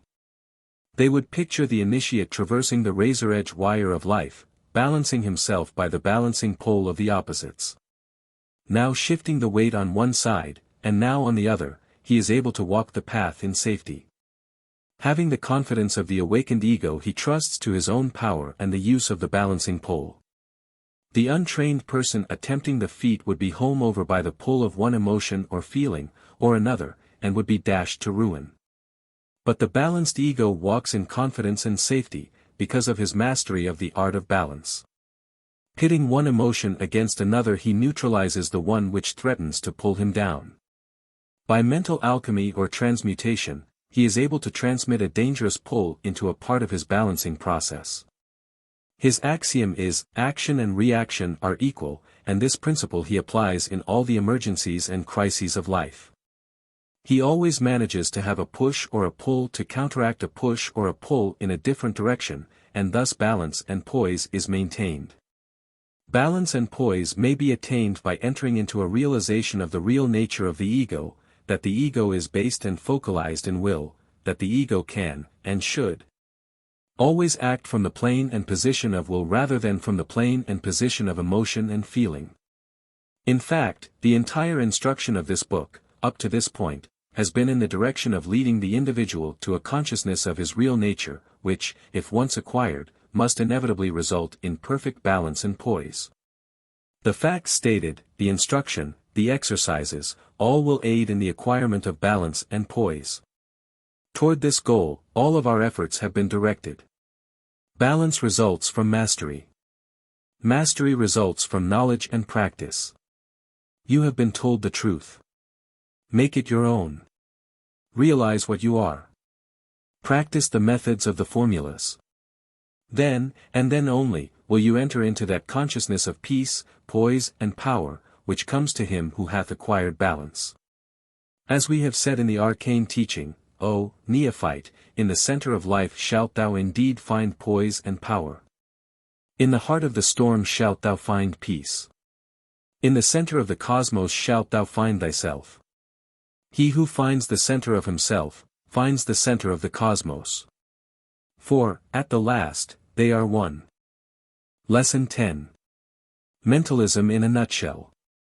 In the arcane teaching we have shown that the fundamental principle of mentalism, in all of its forms, is the fact that the cosmos itself is one universal mind. And that the manifested cosmos may be likened to a great universal brain, in which the forms of things and life are but as thought forms in the human brain. There is mind in everything, and everything is in mind. Consequently, just as thoughts become things in the cosmic brain, so is it possible for a strongly concentrated and focalized mind, will, to materialize into objective form things and conditions on the material plane. Just as the cosmic will manifests the cosmic activities and forms, so may the individual will materialize activities and forms on its own plane. There is but one difference between the cosmic will and the individual will, the difference in degree. All will, from the cosmic will to the feeblest individual will, is identical in nature, although widely differing in degrees of power. In fact, the individual wills are but focalized centers in the great cosmic will, varying greatly in power and manifestation. This being so, it follows that the same laws and principles are applicable in all manifestations of will, from the highest to the lowest.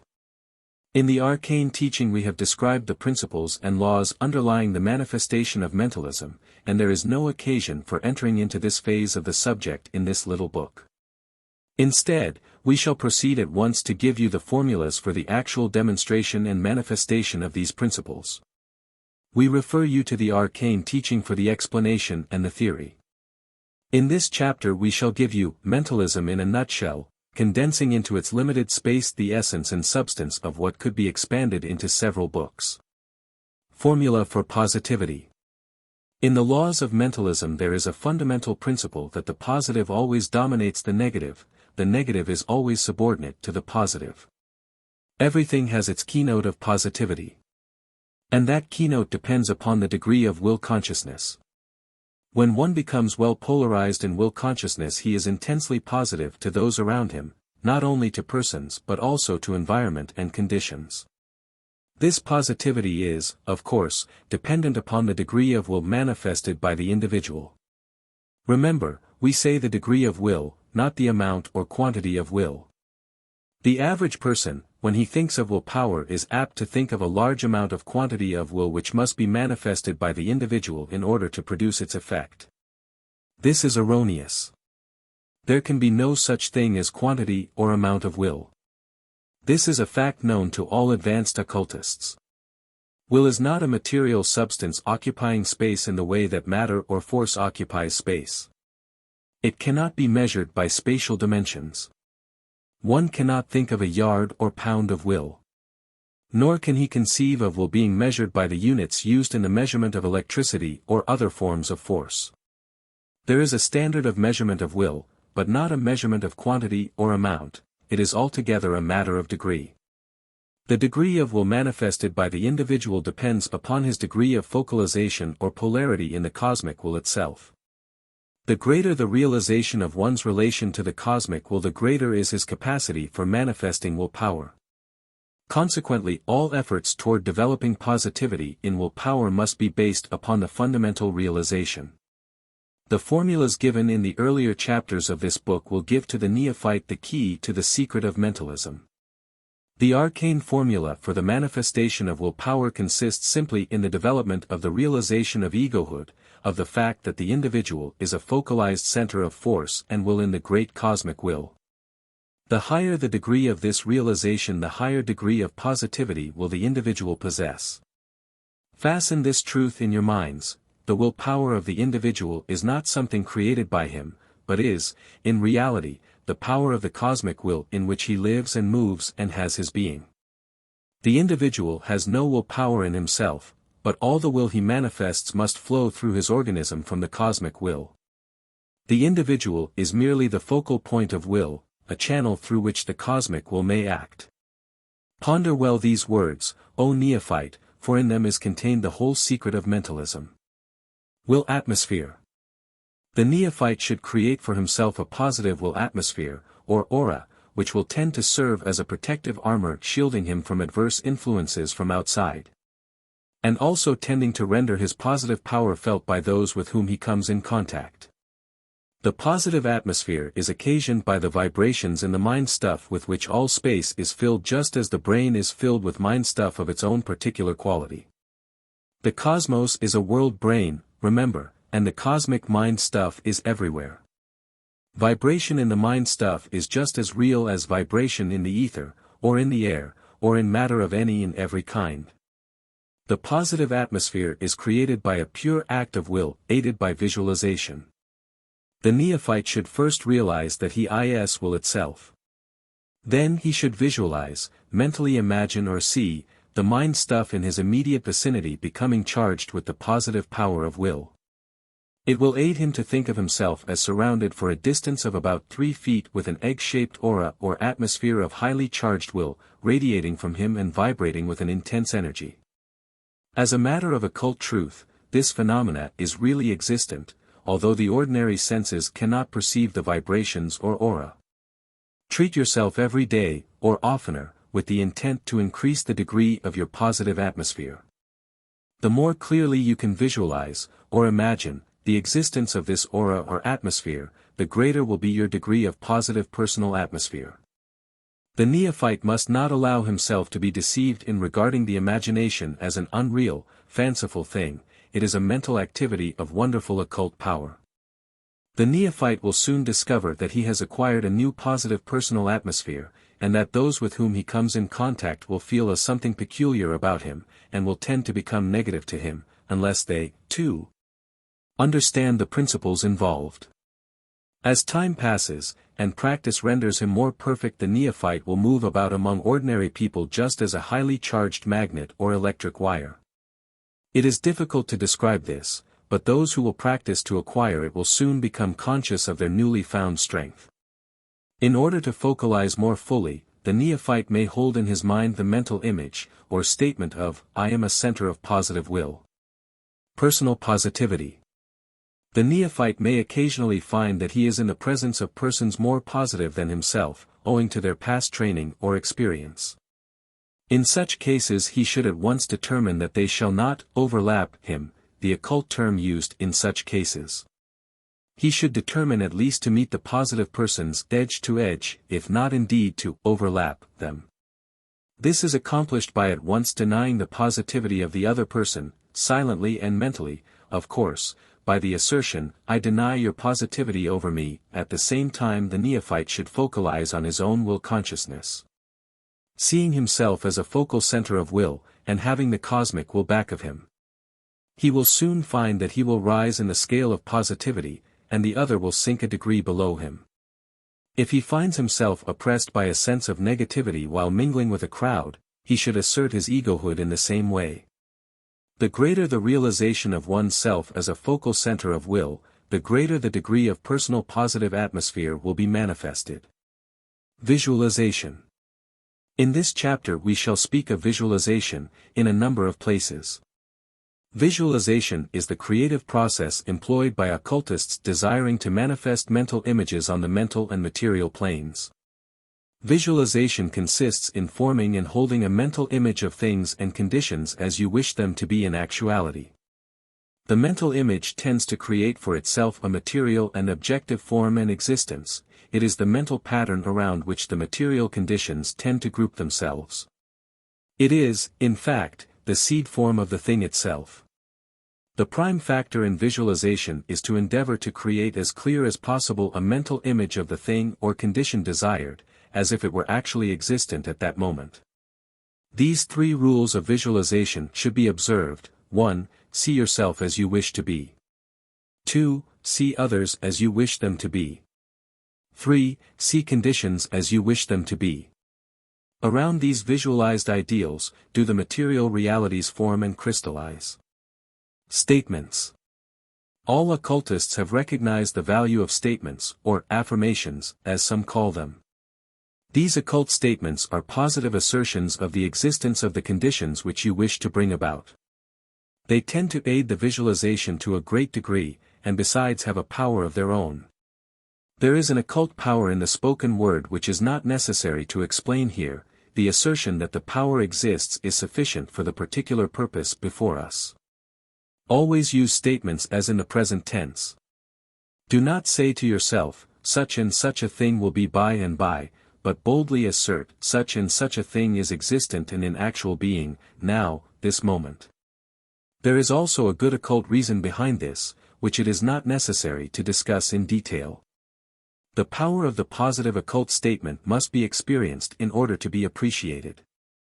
Make your statements earnestly and positively. Avoid all half-hearted statements, for they result in half-hearted results. In making your statements, do not use a tone of entreaty, or of asking a favor, speak in a tone of command. Of course, these statements should not be made aloud to other people. They have the best effect and made in a state of meditation and concentration. Use them in connection with visualization, and you will find that they will tend to energize and vitalize your mental images. Denials.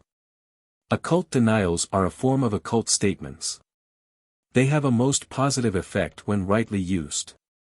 With the individual focalized in will, he is able to exert much occult power by boldly denying out of existence the obstacles and difficulties which beset his path.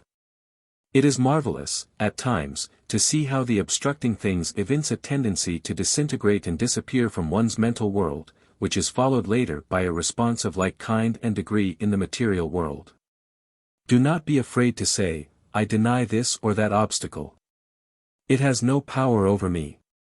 I deny it out of my world. For me it does not exist. Make your denials as positive as your statements. Command, not beg or entreat. Mental alchemy. Mental alchemy or mental transmutation bears a striking analogy to material alchemy or transmutation, in the sense that in both there is a marked change in form and nature of the substances or things operated upon. Conditions and things, like material objects, may be transformed and transmuted at the will of the alchemist. Mentalism, in its most striking forms, is mental alchemy. In the crucible of the cosmic mind or brain things may be, and are transmuted and changed in their outward form and character. Nothing in the cosmos can be destroyed, but everything is capable of change. Remember, first and always, that mental alchemy means change. You do not destroy things, you merely change them. Mental vibration. In all forms of mentalism there is in evidence the phenomena of mental vibration. Vibration is not confined to the gross material substance of the universe, but is equally in evidence in the mind stuff with which all space is filled. Mind stuff is the elementary material of which the great cosmic world brain is composed. When one thinks, feels, or wills, there is manifest vibration just as truly as in the vibration of the atom or the tuning fork.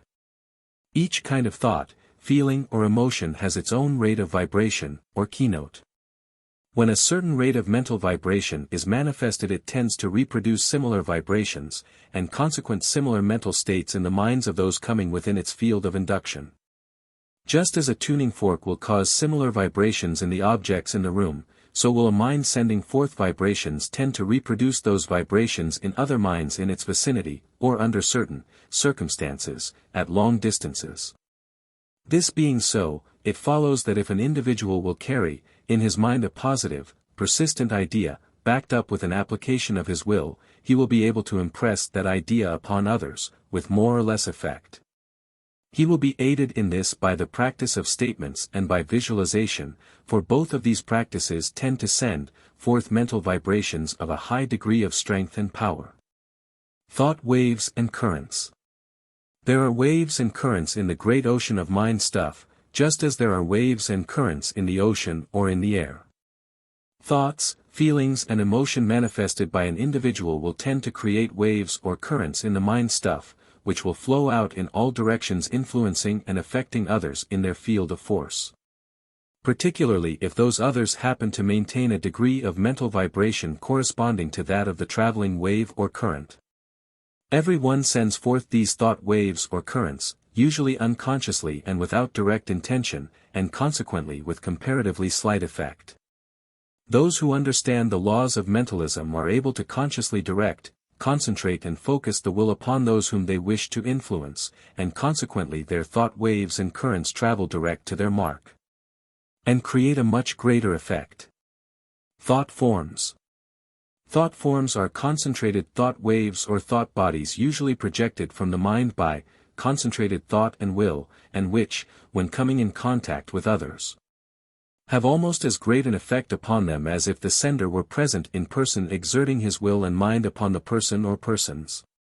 Occultists who have acquired concentration and focalization are often able to send forth thought forms of so high a degree of power and strength that they produce upon others the mental impression that the sender, himself, is actually present in person, so strong is the impression created. In some of the methods which we shall now describe, the production of these thought forms will be described. Practical methods.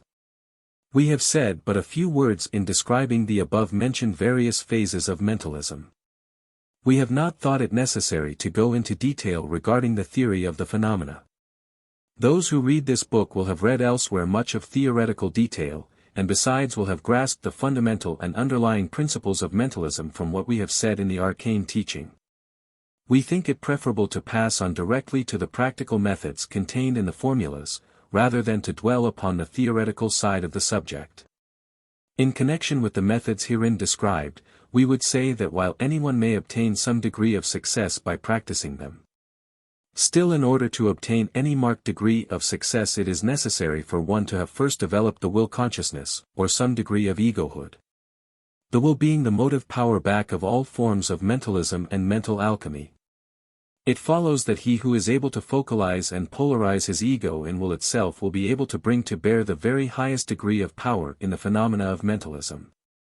Therefore, we have devoted the greater part of this book to pointing out the methods whereby one may develop the will consciousness and egohood within him. For when this one thing is attained, the rest is but a matter of detail. Let us now proceed to a consideration of the practical methods. We shall condense these in as few words as possible. The student must read carefully every word so that he will enter into a full understanding of the subject and methods. Concentration. The neophyte must develop and cultivate the art of concentration. Concentration means bringing to a center, and mental concentration is really a focusing of the will by means of attention. Concentration may be developed by practice. Learn to shut out distracting thoughts and ideas for a few moments, holding the mind one-pointed upon the thing or idea before you. Then, after an interval, concentrate upon something else. After you have subdued the wandering tendency of the mind, gradually, you will find that you have acquired a new power of mind which will enable you to direct and apply a focalized mental power upon whatever idea or thing to which you may direct it. We could fill page after page with detailed exercises in concentration, but after reading them you would find that the essence of the whole thing consists in fixing the attention upon anything, and being able to hold it there. This is attained only by practice. And the practice may be had by fixing and holding the attention upon anything, for a few moments at a time, until you grow more and more proficient by practice. Remember, concentration does not mean staring at a thing, it consists of fixing and holding the mind, not the eyes. Begin practicing, and you will soon acquire the knack. It is altogether a matter of the use of the attention, by means of the will. All the rest is mere detail and trimmings. It will do you far more good to invent methods for yourself, than to blindly follow some set lesson mapped out by others. Use your own minds, and you will gain thereby. Mental imaging. The secret of mental alchemy may be stated as consisting first, last and always, of the art of mental imaging, reinforced by the will. Take up your lead pencil and mark the above statement, so that you will see it easily when turning over these pages. While to the beginner the subject of mentalism may seem a very complicated one, the advanced occultist knows it to be the extreme of simplicity. Mental alchemy, under whatever same it may masquerade, may be found to consist, at the last, of simply the power to create strong, clear mental images, and to project them into the outer world by means of the concentrated will. Read over the above italicized words several times, and fix them firmly in your mind. You will find that all that you ever have read on the subject may be boiled down to the above stated principle. The rest is a mere matter of detail. This single statement is mentalism in a nutshell. Whether in the matter of the effect of mentalism upon persons with whom you are in direct personal contact, or else in the case of persons or bodies of people remote from you in distance. Or in the case of the changing of material environment and circumstances, the principle is ever the same, i.e., the projection of your mental image into objectivity, and the materializing of that picture by the operation of the law of attraction. The ancient teachers used, as a material object lesson to their pupils, a simple contrivance which we now know in a perfected form as the magic lantern, either in its simple form, or else in the moving picture apparatus. The teachers would project upon a plane surface the reflection of a design or picture which was passed in front of a concentrated light, the reflection being reproduced on a large scale on the plane surface, at a greater or lesser distance. The teachers would explain to the neophytes that the concentrated light represented the focused will, the slide containing the picture represented the mental image held in the mind, the plane surface represented the objective world. As a matter of fact, the analogy between the magic lantern and the phenomena of mentalism is almost exactly parallel, to a certain degree and extent. The pupils of the ancient teachers were bidden to fix this symbol firmly in their minds, and to recall it always when practicing or manifesting any of the phenomena of mentalism. And we, likewise, urge all of our students to fix firmly in their minds this symbol of the magic lantern, and always to recall it when they practice mentalism. By holding this idea in the mind, the student will be able to give an increased force, power, and reality to the projection of mental images. Do not pass this by, lightly and carelessly, it is most important to you. If this book contained merely this one bit of instruction, it would be well worth your while to study it. With this symbol still in mind, we see that the power and strength of the projection depends materially upon the strength and focused force of the light in the lantern. If the light be weak, or dim, or flickering, the reflection will be likewise. And, if the rays of the light be not focused and concentrated properly, the force and power of the light will not be properly directed and applied. Therefore, in mentalism, you must rest as fully in the will consciousness as possible, and also must hold the will firmly concentrated upon the task before you. Likewise, if the slide containing the picture, the mental image, be poorly and faintly drawn, the reflection will also be faulty, in fact, the fault will be more apparent, for it will be magnified according to the distance it is projected.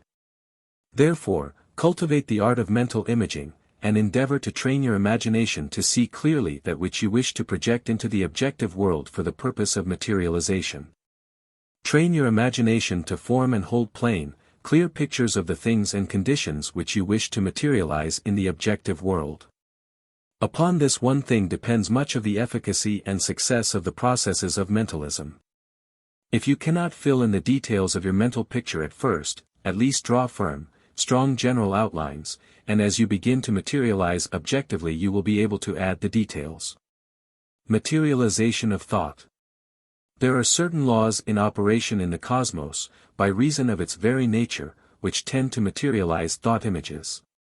The very cosmos, itself, is a materialization of the ideas in the cosmic brain. And, by the law of analogy, the same thing is true on all planes.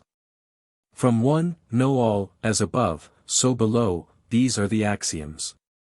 There is a force in operation which has been called the law of attraction, by which like attracts like, on all planes. And on the mental plane, the likes are materialized into corresponding likes on the material plane. Everything that is, first existed as an idea or mental picture either in the cosmic brain, or in the brain of some living creature as well. There is always a mental plan behind and in every material form, shape or condition. The student should know this fact from a study of the arcane teaching, and by submitting the idea to the test of experience and reason. And, when this principle is clearly understood, the process of thought materialization through mentalism becomes quite plain and understandable. When the truth of thought materialization becomes fully understood, the student learns to avoid making mental images of the things which he does not wish to materialize, on the one hand, and to make mental images of the things which he does wish to materialize, on the other hand.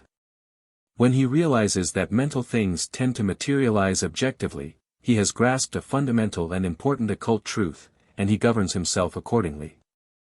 We urge every student to fix this idea firmly in his mind, for until he realizes that mental images and the materialization thereof are but stages of the one process, he has not grasped the working principle of mentalism. When this fact is grasped, then the rest is merely a matter of practice, development and application. Aids to mental imaging. The careful student doubtless will have recognized by this time that the process of statements and denials are but forms of aids to mental imaging. When the occult statement is used, there is created a mental image, consciously or subconsciously, and consequently there is given an additional urge to materialization. And in the same way, the occult denial tends to erase or wipe out the mental picture in one's own mind, in the minds of others, or in circumstances and environment, of conditions or things which are not desirable. We have stated that in addition to the above effect there are peculiar virtues and properties in the spoken word, of which we shall not speak further in this work, as it belongs to another phase of the general subject. Do not undervalue the occult statement and the occult denial, they are powerful factors in mentalism, in the direction of strengthening and vitalizing the mental images. General application. The average student reading this book will doubtless expect that we will now enter into a detailed description of the various forms of the application of mentalism, in the form of mental imaging and thought materialization. But we have no such intention.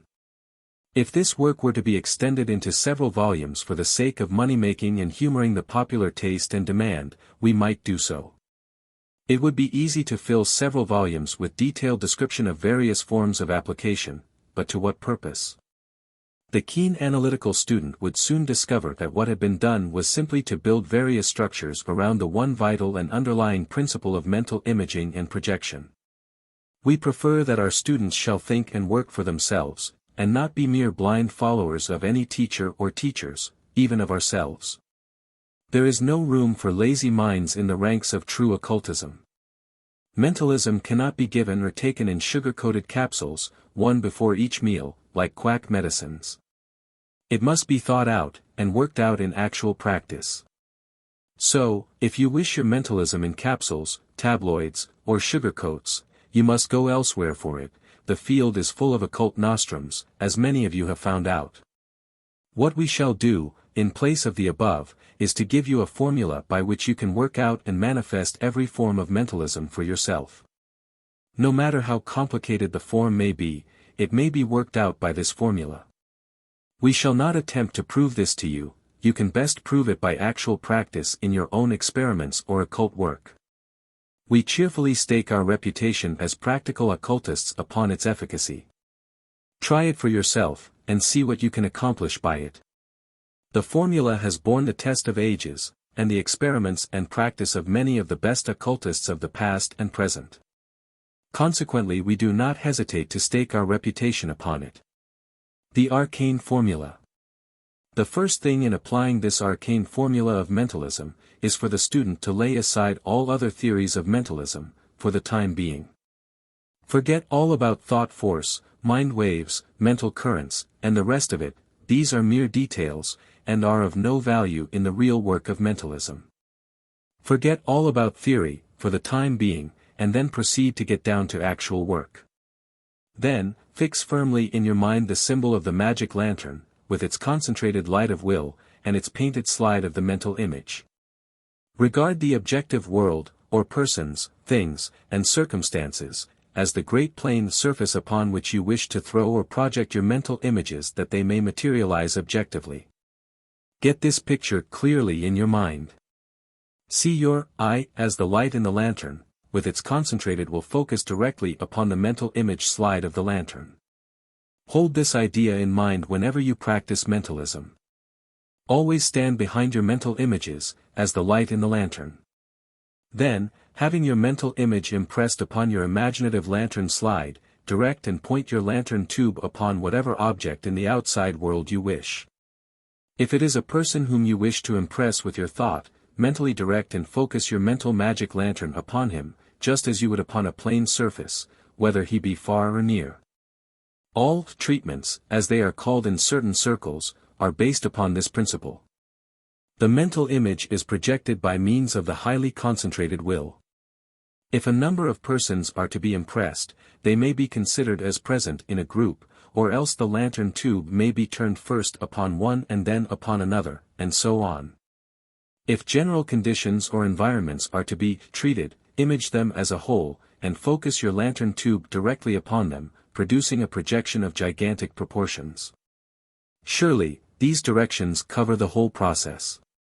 Read them over, again and again, until you grasp them thoroughly and fully.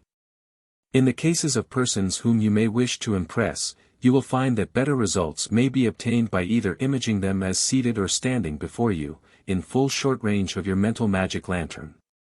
Or else, by imaging yourself as in the other person's presence, in his own place, turning your mental lantern full upon him. In the case of persons actually in your presence, proceed in the same way. Places, present or absent, may be treated in this way, in order to dispel undesirable conditions or vibrations. The vibrations of places may be entirely changed in this way. Conditions may be treated successfully by turning upon them a strong mental image of the changed conditions you wish to bring about. The entire category of the phenomena of mental transmutation or mental alchemy may be successfully undertaken by the use and application of this formula. You will find that this formula is applicable to all manner and kinds of condition. A little analysis of each and every case will show you that the formula is applicable to it. Let not the simplicity of this method cause you to discard it in favor of some more technical, complicated or metaphysical theoretical method. This method overrides all theories of the metaphysical schools. An analysis of the latter, divested of the surrounding theories, will show the underlying principle of this method in full operation in each and every one of them. Why not discard and tear off the encumbering theories and explanations, and avail yourself of the advantage of employing the essential method underlying all of the forms and theories? Truth, at the last, is always found to be simple. And, in the case of this formula, the very simplicity of the operation is a convincing proof of its truth, particularly when a little experiment and practice will prove its availability in all cases. Analyze all other forms of mental treatment, or mentalism, and see whether the principles of this formula are not involved in them, and form their very essence. The beauty of this formula is its simplicity and its capacity for universal application. It may be applied under 1,000 forms or disguises, but the principle remains unchanged. In conclusion, remember that mentalism in a nutshell is the idea conveyed by the symbol of the mental magic lantern, with concentrated will as the light, mental image as the pictured slide, the projected idea as the picture thrown on the screen. And the objective world, of persons, things and conditions as the plane surface on which the picture is thrown. Add to this the fact that mental images materialize in response to the law of attraction, and you have the entire story of mentalism. Reread your books on this subject, listen to the teachings of the cults and the schools. Then when you have finished with them, ask yourself calmly if the mental magic lantern does not give you the best symbol of the best methods of each and all of them, reduced to the ultimate analysis and divested of useless fringe, trimming, theory and detail. Then, practice mentalism along these lines. The rest is a matter of patience, practice and persistency. We have given you the first and the last word in the practice of mentalism. The end.